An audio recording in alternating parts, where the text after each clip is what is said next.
Care, Core, and Cure Theory by Lydia Hall explains that nursing is made out of three key parts: caring for the patient's basic needs, understanding them as a person, not just a patient, and supporting medical treatment. This theory highlights the importance of holistic, patient-centered care. Ma, anong araw na? Gising na. Tara na, gising na ma. 1 taon ka na nandito.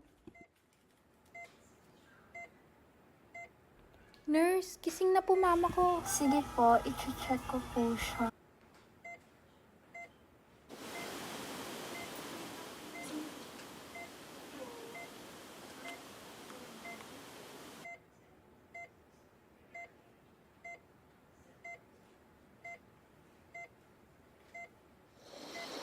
Ayan po, i-stretch po natin yung mga muscles nyo ha.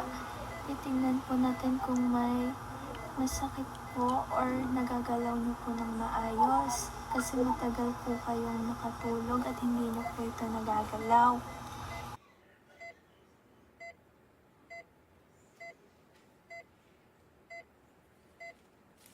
Mapipindutin ko lang po yung mga paa niyo po ha. Tapos sabihin niyo po kung may masakit or may kumikirot.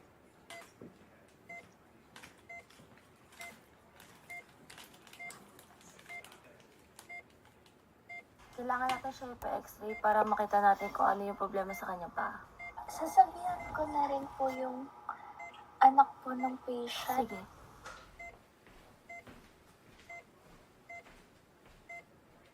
Ready ka na po kayo para ma-check na po kayo? Ayoko nang ituloy yung paggagamot ko. Mahihirapan yung anak ko. Masyado kasing mahal. Naku po, hindi nyo dapat iniisip na magiging pabigat po kayo sa anak nyo. Ginagawa nyo po ang lahat para makahanap ng pambayad at para makalakad na po kayo at gumaling na po kayo para magkasama na ulit kayo at makauwi na rin po kayo sa bahay nyo. Yes po, kaya dapat po ngayon po ay magpalakas po kayo para gumaling na rin po kayo agad. Siguro nga sa gantong bagay na lang ako makakabawi sa anak ko.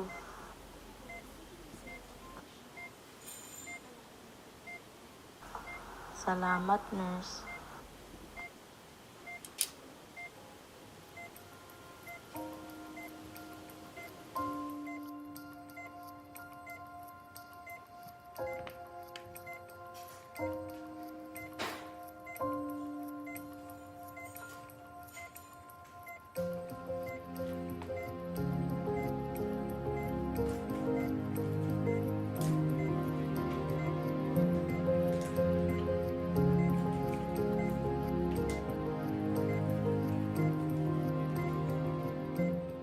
Thank you po sa inyo sa pag-aalaga po sa mama ko this past year. Naku, maraming salamat ha. Kung hindi dahil sa inyo, siguro hindi na ako nakapaglakad. Thank you. Maraming salamat sa inyong dalawa. You're welcome po. Kayo po, palagi na rin po kayo mag-iingat. Healthcare isn't just about machines, medicines, or charts. It's about people. And that's exactly what Care, Core, and Cure theory reminds us. Care is where nursing begins. Core focuses on the patient as a person, not just a diagnosis. Cure represents medical treatment and interventions. The power of this theory is balance. As care gives compassion, core gives meaning, cure gives us science. When all three work together, healthcare becomes whole. Lydia Hall's theory teaches us that healing isn't just about surviving. It's about being seen, heard, and cared for. And that's why care, core, and cure will always matter.